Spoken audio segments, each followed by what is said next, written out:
is the Hari Mandir, the world's largest free kitchen. It serves free vegetarian food to about 100,000 people every day. It's also the holiest site in Sikhism, the fifth largest and youngest of the world religions. A religion that preaches about love, peace and the equality of humankind, but also asks its followers to carry swords. So who are the Sikhs? What do they believe? And why does everyone confuse them for Muslims? Well, let's find out.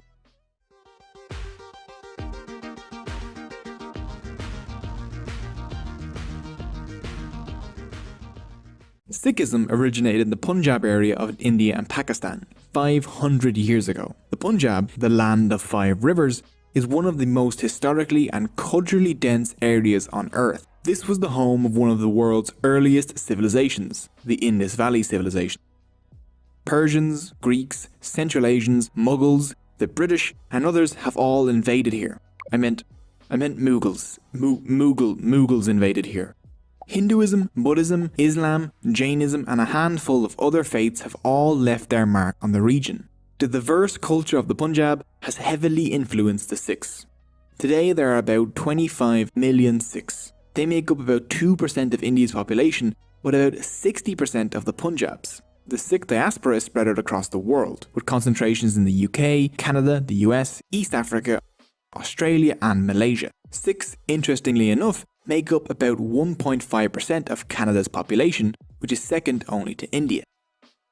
The word Sikh means learner. Sikhs call their religion Sikhi, Gursikhi and Gurmat. You can't really understand the Sikhs without understanding their relationship with gurus. The word guru means a teacher or spiritual guide. The guru teaches and the Sikh learns. The Sikhs follow the teachings of 10 succeeding gurus that have shaped Sikhism. The first and most important guru is Guru Nanak, the founder of Sikhism. Born in 1469 CE near what is today Lahore, Pakistan. Nanak was seen as special even as a child. As a baby, he was said to have had the laugh of an adult man. Here comes the bird. As a teenager, he preferred to listen to Hindu saints and Sufi Muslim preachers rather than his own parents. As an adult, Nanak would settle in Sultanpur, where he worked for the government. The actions of his fellow government officials and the rich and powerful disgusted him as they exploited ordinary working people, and he hated the caste divisions that he saw all around him. One day, while bathing in a river near Sultanpur, Nanak had a miraculous experience. He was swept up into God's court, where God spoke to him. Nanak reappeared 3 days later, declaring, "There is no Hindu and there is no Muslim. There was only God." This was a message inspired by his experience with God, one that spoke in favour of the equality of humankind and against caste, ethnic and religious divisions. Nanak would later say, "Accept all humans as your equals and let them be your only sect." 9 human gurus followed Nanak, all preaching the same message of one God and the equality of humankind. 2 fundamental events that shaped Sikh history was the martyrdom of 2 gurus. The first was the 5th guru, Guru Arjan, who was roasted alive by the Mughal Emperor Jahangir. The next martyr will be the 9th guru, Guru Tegh Bahadur. He was beheaded by the Mughals while attempting to defend the religious rights of Hindus. His son, Guru Gobind Rai, the 10th and final human guru, started a new Sikh community called the Khalsa, and ended the line of human gurus by making the Guru Granth Sahib, the Sikh holy book, the last living guru. We'll take a closer look at both of these in a bit. So with that brief history out of the way, let's take a look at the core beliefs of Sikhism. 1. One God. The Sikh holy book, the Guru Granth Sahib's opening sentence is just 2 words, Ik Onkar. There is only one God. Nanak made sure it was clear that the focus was on one. Ik doesn't just mean one, it is literally the numeral 1. One God is by far the most important belief in Sikhism. This may not be the kind of God you're used to though. Sikhs believe in a formless, genderless, universal God beyond description. This God is all of reality and is within everything. They believe no idol or image could ever represent this being, so they use the sacred symbol of Ik Onkar to represent it instead. Many Sikhs refer to this one God by the name Waheguru, Wondrous Lord. Guru Nanak and his followers constantly emphasized that this one could be understood in many different ways. No religion had a monopoly on the truth. Nanak's one could be known as Vishnu, Allah, the Tao, Yahweh, the algorithm, or any other name or belief. There was no need to fight over whose God was the true God, as they were all the same one.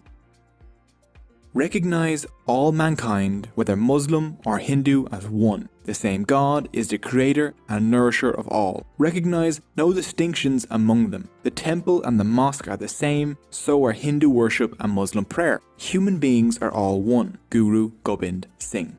The lack of a gender for this one God means that there is no difference between men and women in Sikhism. Sikhism was among the first major world religions to make the radical suggestion that maybe, just maybe, women are people too. Women in Sikhism have fought battles, led religious services, and even acted as some of the longest reigning leaders of the entire community. Sikhism isn't based on doing things to get into some heaven or hell. Hell is just life on earth, which your soul is constantly reborn into after you die, which is pretty dark.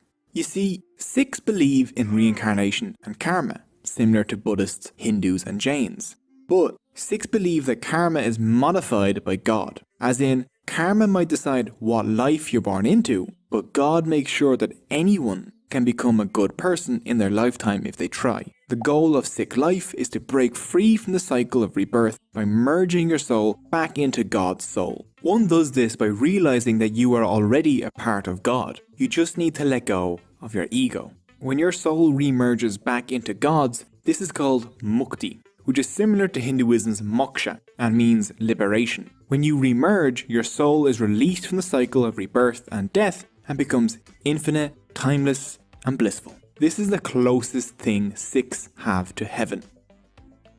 2. Maya. Sikhs believe that God is and created reality.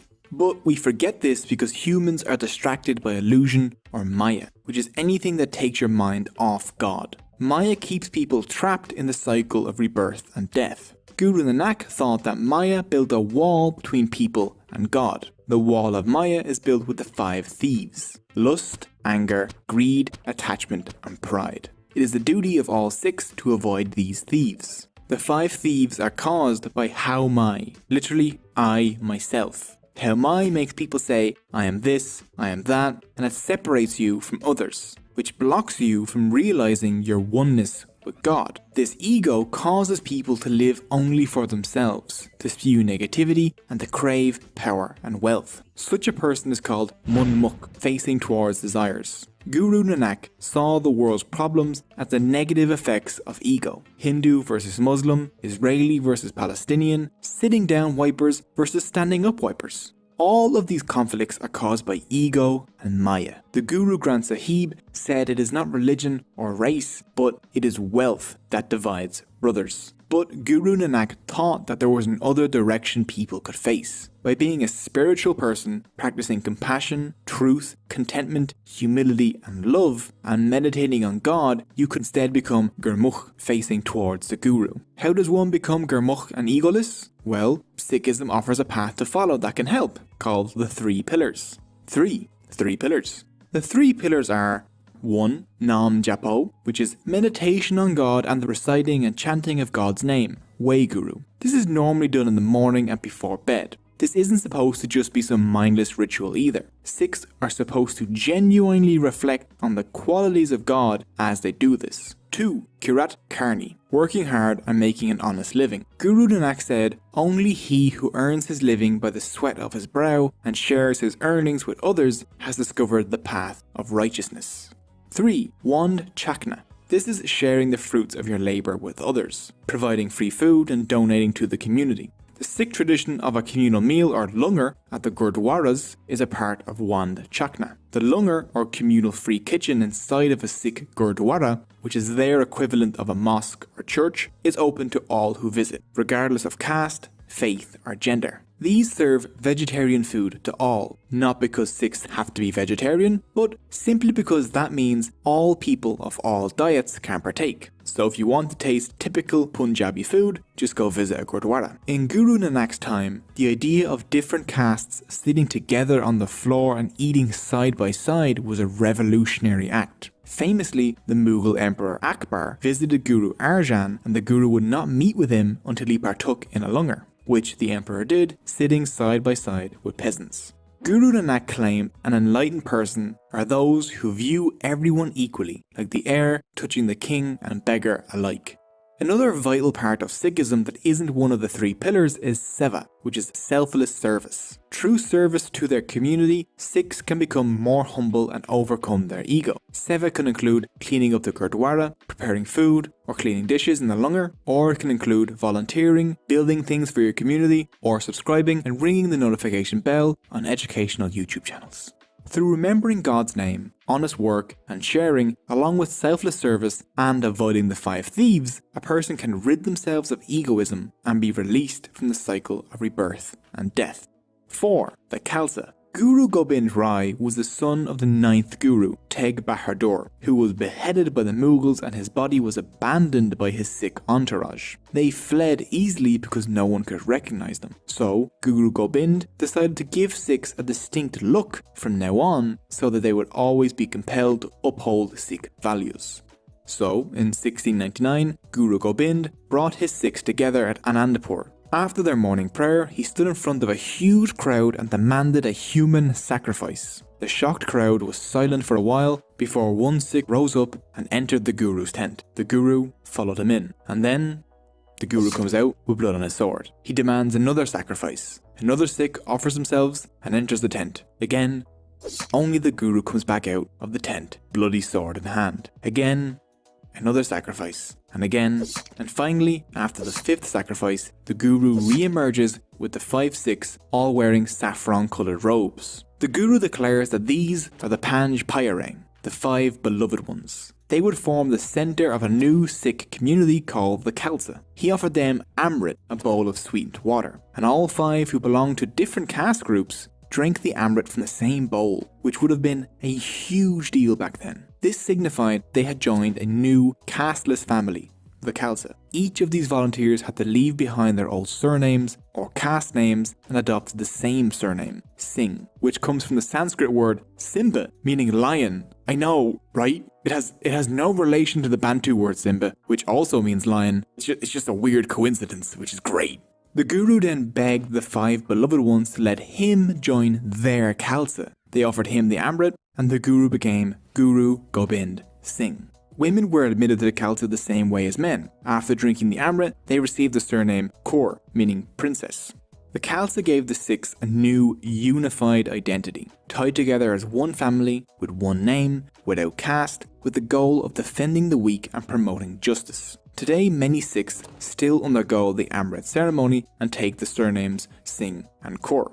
The Khalsa were also given new rules to follow, which included the wearing of the Panj Kakar, or the 5 Ks. The first was Kes, which is uncut hair to represent discipline. The second was Karga, a small comb in the hair. The third was a Kirpan, a sword to uphold justice and protect the weak, which is nowadays usually a small sword. It is importantly not an offensive weapon, and the Sikh Code of Conduct claims it can only be used to destroy tyrants and oppressors. It must not be used for anything else. The fourth is Kakahira, kind of loose-fitting boxer shorts to represent sexual restraint. And the fifth is Kara, a steel bracelet. Its circular shape represents the infinity of God. Interestingly, the turban is not one of the 5 Ks. Instead, it's worn to cover the Sikhs' long, uncut hair, the kes. Turbans have become essential to Sikh identity and hold very special significance to them. Chances are, if you see someone wearing a turban, the vast majority of the time, that person will be a Sikh, not a Muslim.